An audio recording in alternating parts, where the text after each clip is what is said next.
Mm-mm-mm. All right. Hello and welcome to the official Xbox podcast. Yeah, I'm your host, Tina Amini, and we have a very special episode today. Stuff that I like I said, so to speak to Bartholomew, like they'll likely they're going to say like they're keeping like some stuff multi-platform for Activision because they legally have to. People don't understand like there's legal obligations when you do mergers. Xbox merger, they literally had a legal obligation to keep certain games multi-platform for 10 years. At least 10 years. After 10 years, that'll change. But honestly, I think PC's the future. I think within 10 years, Sony's PlayStation and Xbox, Microsoft's Xbox won't even like exist in the way that we think that they exist now. There'll probably freaking be like GPUs or the Xbox branded GPUs or PlayStation branded GPUs than actual consoles. The PC's the future.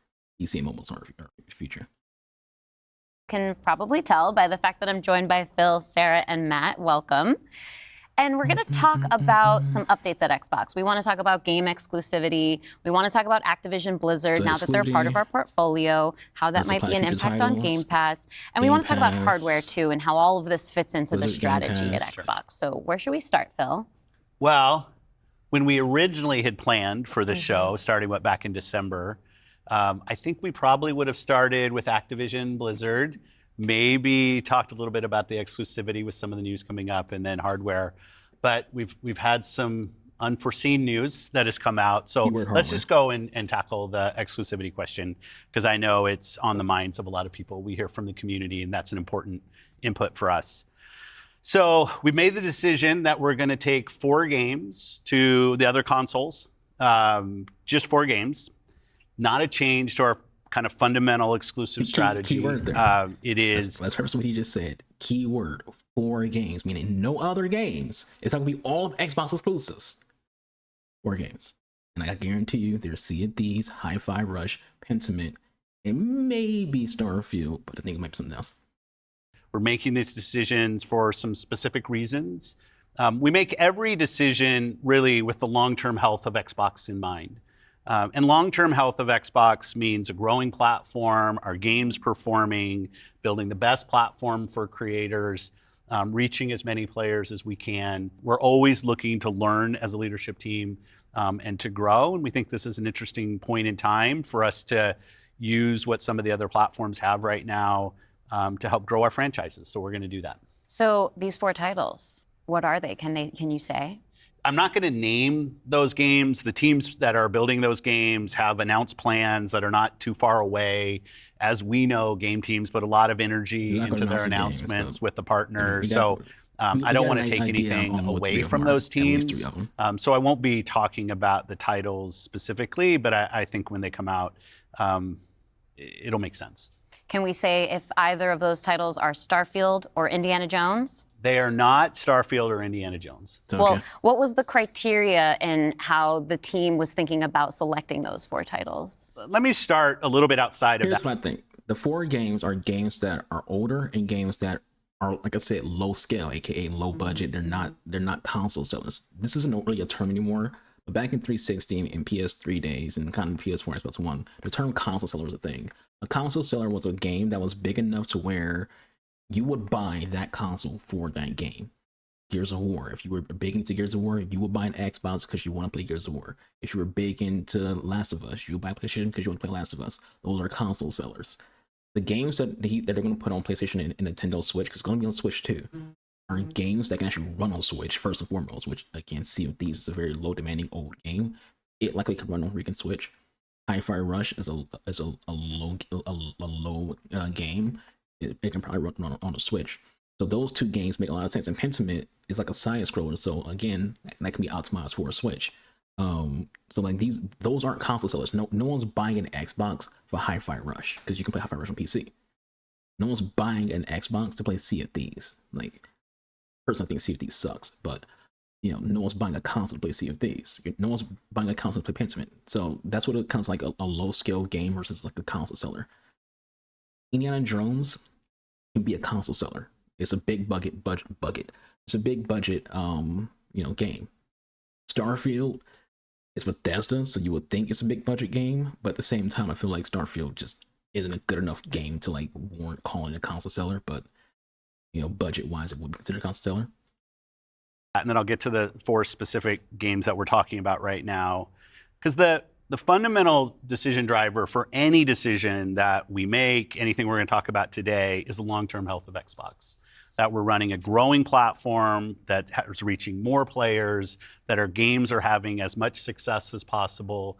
And I do have a fundamental belief that over the next 5 or 10 years, exclusive games that are exclusive to one piece of hardware, are going to be a smaller and smaller part of the game industry. And that's not some great insight, because if you look at the last 10 years and what the biggest games are today, it's a natural. Like, even when it comes to PlayStation, because no one talks about it because it's being swept under the rug because people are focused on Xbox's little thing. But PlayStation announced, I think yesterday or day before yesterday, that they're kicking up their initiative on putting in the PC. They said they're going to put more first-party games and day one games on PC, which means you're going to start seeing more Spider-Mans and Last of Us and all their exclusives are going to start being on PC more often. But people kind of ignoring that announcement because everyone's focused on this. They want to know if Halo's going to be on PlayStation. The future, as I keep saying, is 3 things, actually. It's not 2 things, it's 3 things. It's PC, mobile, and just handheld, which you can kind of count with freaking mobile. Sony is already coming out with like a handheld PlayStation thing, if that was called. You know, Xbox has kind of been doing a thing with the ROG little device, but you know, there's been speculation that they're going to do their own handheld. And obviously, the Steam Deck exists. You know, that's how important handheld is. To even Steam's like, hey, even though we're PC giant, we need to get into the handheld market because Nintendo has been running the handheld market since the Game Boy Color or Game Boy Advance in the freaking 90s. You know, the PSP tried to compete and it was a good device. The PS Vita sucked. There was going to be an Xbox handheld years ago, like years and years ago, but that got scrapped. But handheld is kind of what the future is, because what makes Nintendo Switch such a great system is that it's not just a console; it's a handheld device. You can take the Switch on go with you. You can take it to, you know, you don't want to have to pack up your entire Xbox and PS5 on Thanksgiving to go to your grandma's house. We can just pull out a Switch. Place, whether it's one console and PC, multiple consoles, mobile console and PC, you see big games landing on multiple platforms. And we want to be a great platform for creators that are trying to realize that potential. But now back to the specifics of the question on these four specific titles. We looked at games that are over a year old, so they've been on Xbox and PC for a while.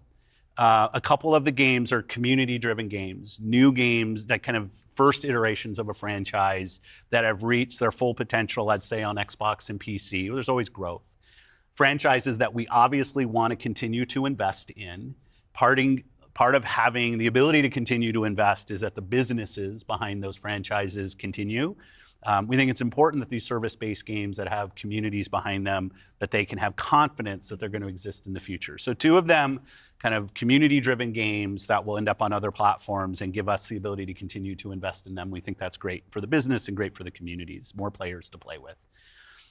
I'd say 2 of the other games are smaller games that were never really meant to be built as kind of platform exclusives and all the fanfare that goes around that. But games that our teams really wanted to go build, that we love supporting creative endeavors across our studios, regardless of size.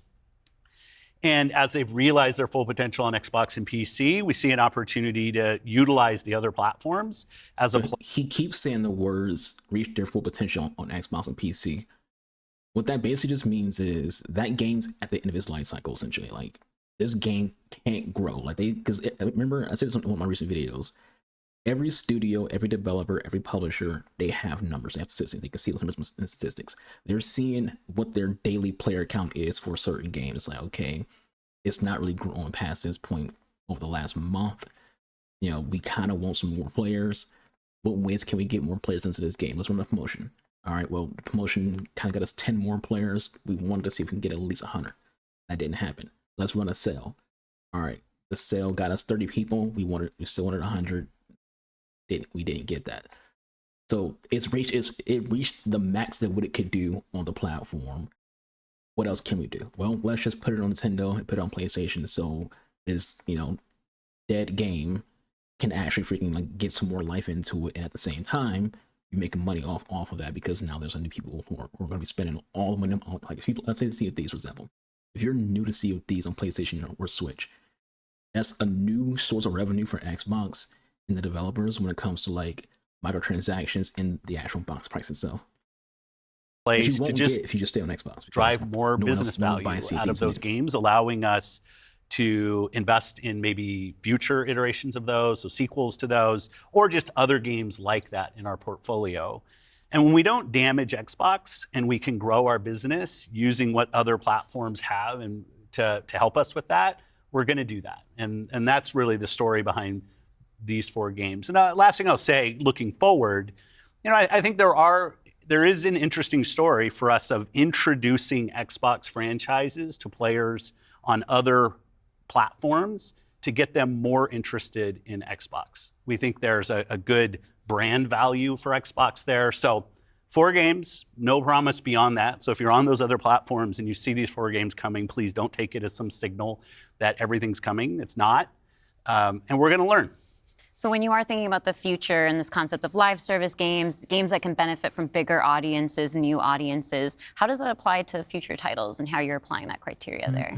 Yeah, there's really no fundamental change to how we think about exclusivity. We just came out of Developer Direct, which was an awesome show where we showed great games that are coming to Xbox and PC and cloud, which really makes them accessible to hundreds of millions of people. So it's this kind of we're really focused on a couple platforms and what's going to show up there. But our key of play the games you want with the people you want, anywhere you want, when everybody plays, we all win. These have been part of our strategy for years and will continue to be. Our focus is on how do we continue to grow the games industry by reaching more players in more places, and how do we grow Xbox as part of that. Xbox is a hardware platform, Xbox is a publisher of great games, and Xbox as a platform for the world's best creators. And then knowing that, how do we think about our first-party games and Game Pass? Yeah, well, to build on what Phil just said, one thing I would add, as you were talking about growth, is just that we've sort of seen this inversion over the last 5 years where it used to be that the platform was the biggest thing. That's right. And the games would sort of tuck in within the platform. Today, big games like a Roblox or a Fortnite could actually be bigger than any one platform. And that really has changed the way that we think about things. So in the midst of all that, I think we at First Party can come back to sort of some core principles. First, that all of our games will be on the Xbox platform. Second, all of our games will go into Game Pass on day 1. And third, we know that Game Pass will only be available on Xbox. So there's sort of starting points for us. That comment kills all the rumors that Microsoft is making Xbox Game Pass into Microsoft Game Pass. There was a flub with GameStop where GameStop posted like some kind of post, like an advertisement for Game Pass, but it didn't read Xbox Game Pass. It read as Microsoft Game Pass. People took that as like a leak that they're putting Game Pass on all platforms. You just said they're not.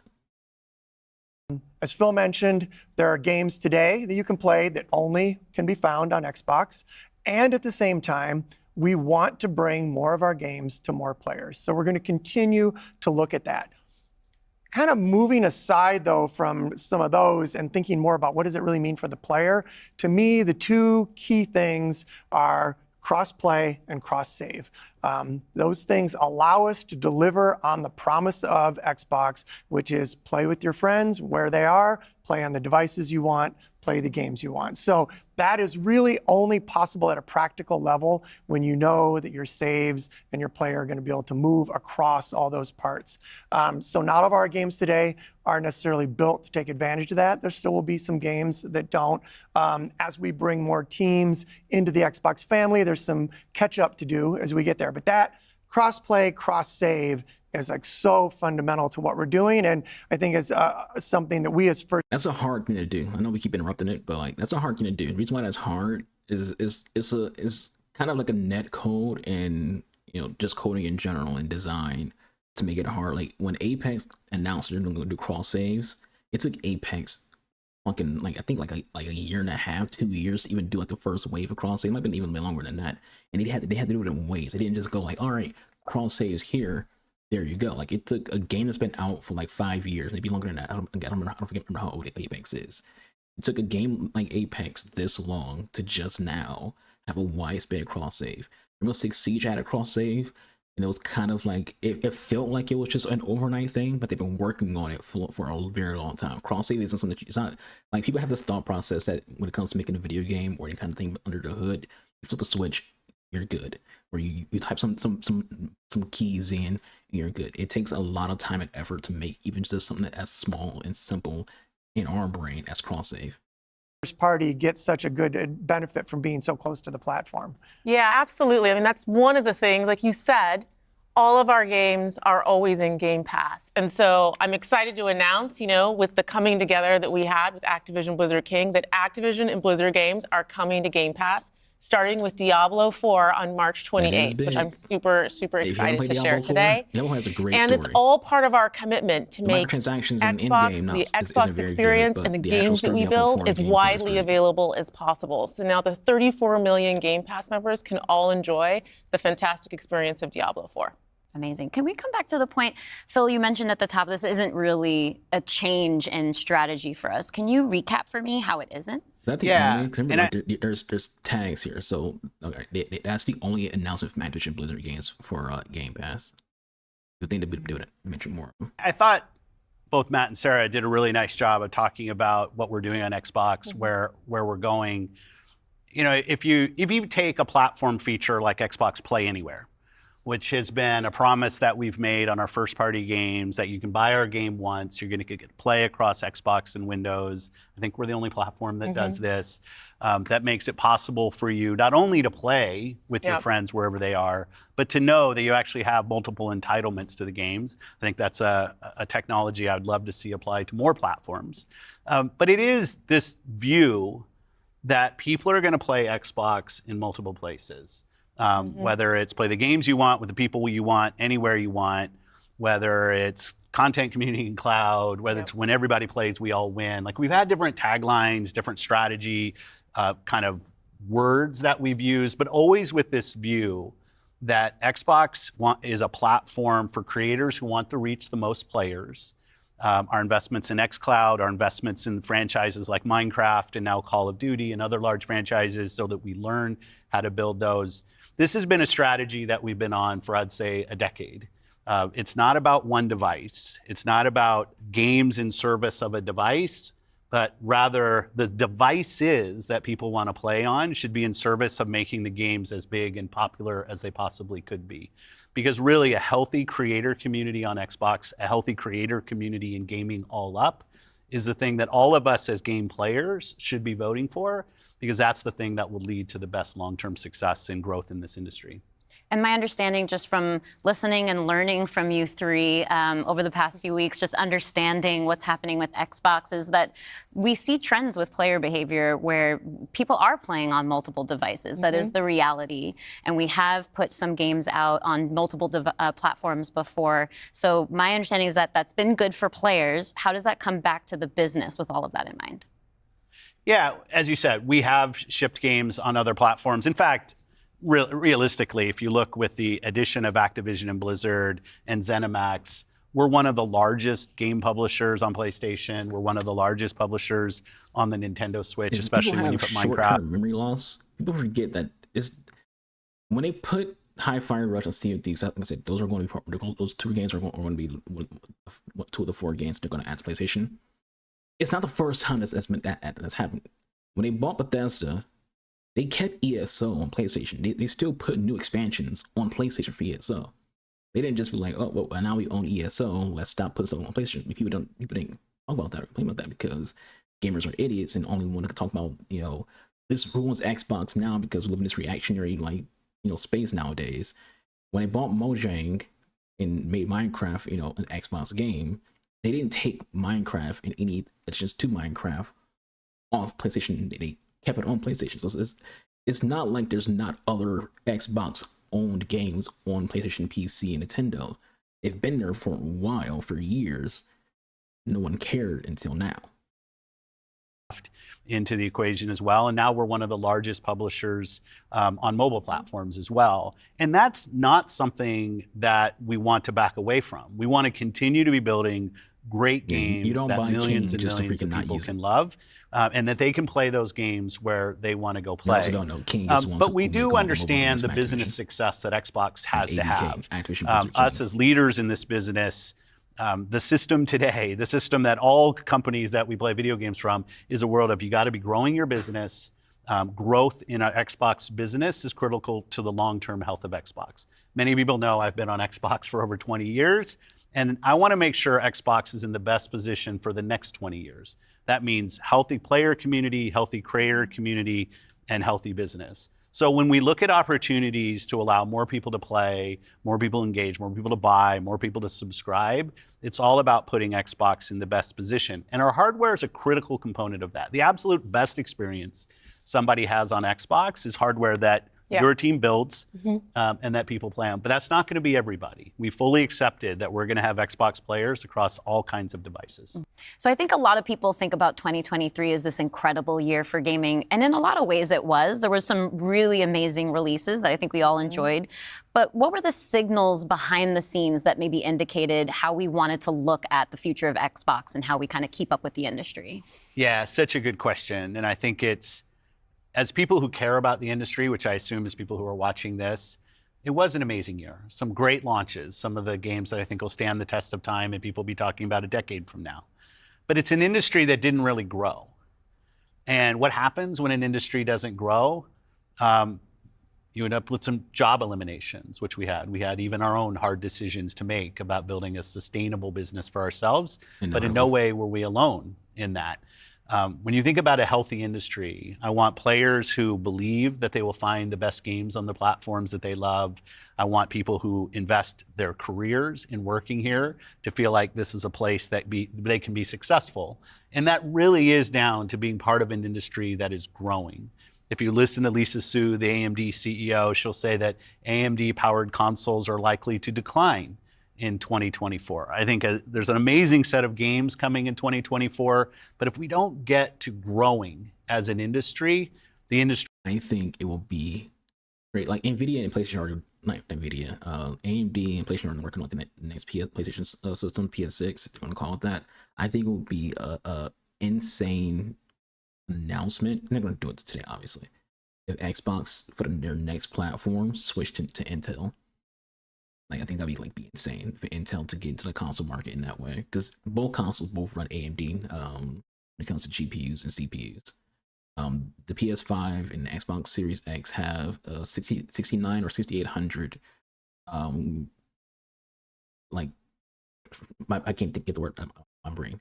The 6800 is a graphics card from AMD.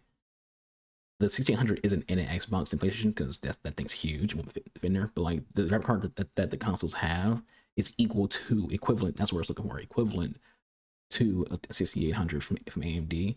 Then the CPU, things like I forgot the numbers for that, but it'll be. But for what I've heard, again, this is all like speculative rumors.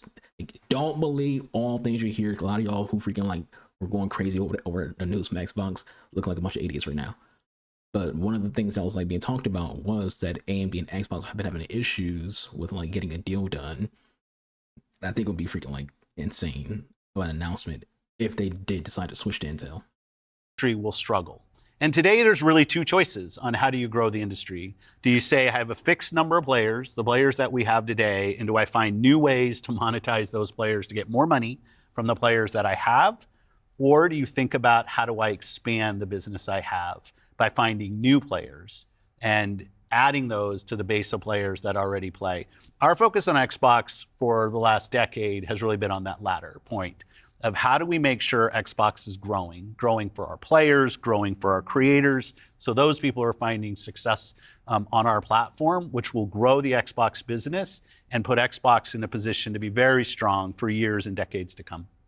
Matt, earlier you were talking about these growing gaming communities, how they're incredibly large and comparable on such a different level when we think about console audiences. Like you mentioned Roblox, you mentioned Fortnite. So how are we're obviously thinking about our responsibility, our hardware responsibility is supporting the growth of gaming communities. How has that actually shown up for the players? Are there other games we can speak to from our portfolio? Well, as Phil mentioned, I mean, two of the biggest ones for us, Call of Duty and Minecraft, I mean, they are driven just from the bottom up by the communities of people that play those games, which is so great. I think about it for the player community, it comes down to where are the friends, where are the people you play with, and then equally important is where have you built up your library of games, right? Where have you invested? Where's that library? I think those two things probably are some of the biggest influences on where people choose to play and what devices they choose to play. Yeah. When we think about, on the other side, the developer side, just any game developer wants their game to find the biggest audience possible. That's just the nature of building a game. You want people to enjoy and participate in what you've made. And I think we're in a unique position to deliver on that just because we are the platform. We build hardware, we've got a first-party games group, and then we've got a system that ties that together, that brings together your friends, your progression, your achievements, all of that. And I think that's really what has contributed to the momentum behind some of these communities. Yeah, absolutely. I mean, when you look at, just step back and you look at the history of the industry, we've moved from a place where it used to be that someone built and launched a game to accelerate hardware to actually the things we do with our hardware and with our platform are all in service of making those games bigger. And we think about that across all of the investments we make, the consoles we build, the investments we do with things like cross-play, cross-progression, the things that we're doing with cloud. How do we actually give more options to game creators so they can have the greatest success? I think one of the fun recent examples about this is actually Palworld. You know, Palworld was able to launch, they were a game preview, they launched in Game Pass, they also simultaneously launched in Steam. And through the combination of those things, you know, Pocket Pair was able to have this outsized success, and it was the largest third-party Game Pass launch ever. And that's all because we give creators options on how they can launch their games. We've got subscription, we've got retail, we've got free-to-play, we've got game preview. We have the consoles, we have our experience on PC, and they can access all of those things. And when we step back and we just look at the performance of our platform all up, we know it's working. We're at the highest level of users on console, the highest level of users on PC, the highest level of users on cloud ever. We have double-digit growth rate on PC and cloud, places where we're enabling creators to actually reach new players beyond the console ecosystem. And that's why we're leaning into it and doing more, because we see all those signals. So we're talking about the role that hardware plays for creators, for the games and those communities. What about the role that hardware plays for us as a business, for Xbox? When we look at our hardware, it really is, and Phil said this earlier, it's where you get like the most flagship seminal experience of Xbox. And it also represents a developer target. Our developers can build the specs of our hardware, and we invest to make sure they know when they do that the games are going to run great on our hardware, but they're also going to be able to be accessed across any screen because of all the other investments we make. So we're giving them an easy way to access as many players as possible. And we actually have more creators right now building for Xbox than ever before by nature, thousands of them by nature of those investments. And we got more to come. There's some exciting stuff coming out in hardware that we're going to share this holiday. And we're also invested in the next generation roadmap. And what we're really focused on there is delivering the largest technical leap you will have ever seen in a hardware generation, which makes it better for players and better for creators and the visions that they're building. And then when we're talking about hardware too, there's these other considerations that are really important to our community, probably to each one of ourselves as well. When you talk about library, because I want to dig in on that a little bit more. You know, as we talk about cloud in the wider entertainment industry, there's conversations about streaming. How is that impacting how I own my content that I've invested in? So what can we say about our stance around game preservation? Yeah, you know, one of the highlights for me of being in this position was getting to stand on stage when we announced back compat coming to Xbox One. Like, it was fantastic. People were reading the teleprompter before I could read it. I'm a slow reader, and just feeling the energy in the auditorium as we were saying that and online. You know, one of the cues I think us as being part of Microsoft take is looking at Windows and how Windows over decades has maintained software compatibility with things that are built on it. Like, I can still go back and play some of the games that I love playing on Windows from decades ago, and it will still run. And we try to bring that same view to consoles. It's harder in console because the line between what the hardware is and what the game is in consoles is traditionally, it's tighter, which makes compatibility, you end up doing these generational compatibilities that we've built. But I will say compatibility, the ability to not only play the games, but my saves are still there with our cloud save systems to try to keep the services up as long as we can so that people can play, is a tenet of what we are as Xbox. It's at our foundation. And when we look at future hardware generations and what we're going to support, making sure that we respect, which is the word I use, respect the investments that people have made in Xbox going forward is fundamental. And the fact that you get entitlements when you buy a game from us on both Windows and Xbox also means you have the ability to play that game across a multitude of devices, which I think furthers the compatibility of the games that you own. Can we go back to what Xbox stands for today? I think we've pretty much covered all of the elements, but if you could break it down for me. You know, when you play on Xbox, what we're saying is you're playing on a platform where you know the biggest games in the world are always going to be. You're playing on a platform where you get to access Game Pass. And all of the games from our incredible range of studios will always launch in Game Pass day one. And you're playing on a platform that's dedicated to you, like player-first features, cross-play, cross-save, cross-progression, backwards compatibility, being able to play your games in your library anywhere you want because of the investments that we make in cloud gaming. And so you're playing somewhere where you're investing and you know you get to take the games forward with you and across all of the screens where you are. And I think most importantly, Xbox is a place where you know when you're investing in Xbox, you're investing somewhere that is dedicated to making games more successful and creators more successful so that they can invest more to bring even better experiences to you all of the time. Yeah, just that investment in the studios is so, and we feel that as part of first party with the platform proximity. You know, it's kind of amazing now to look out across all the studios that we've got and just be reminded that we're now one of the biggest development organizations in the industry. What does that mean for players? It means that the biggest games are going to continue to come to Xbox. And this 2024, the year coming up, we've got more than 10 major releases coming up. Great stuff. Hellblade 2. We've got Diablo expansion. We've got Avowed, Ara, the Indiana Jones game. And there's more in development, which I think we're going to be able to share more about at our June showcase coming up pretty soon. Well, I guess I should get ready to work on that show. Well, thank you all for showing up on the podcast today, and we'll see the rest of you this June. Yeah. Thanks, Tina. Thank you. That's that. I'm trying to see where we like Switch games. I wanted to see, they said that the 4 games will be announced by their own developers. Like, they know what the 4 games are. And I said, it's already been kind of like leaked out that Pentiment and Hi-Fi Rush are 2 of the 4. I think Sea of Thieves is going to be one of the 4. The 4th one, no clue. I have no guesses on it. Curiosity is there. I think Grounded could be one. Again, their thought, like they said, the strategy is old games. They want it to be old games that have reached their peak on growth.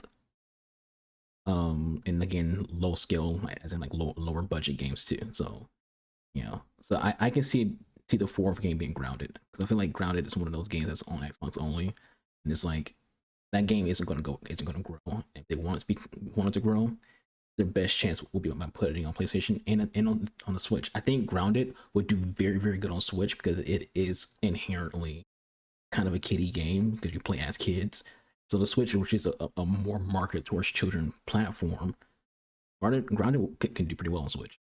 I don't know, like that announcement, my reaction to it is literally just, all right, and that's kind of what I expected.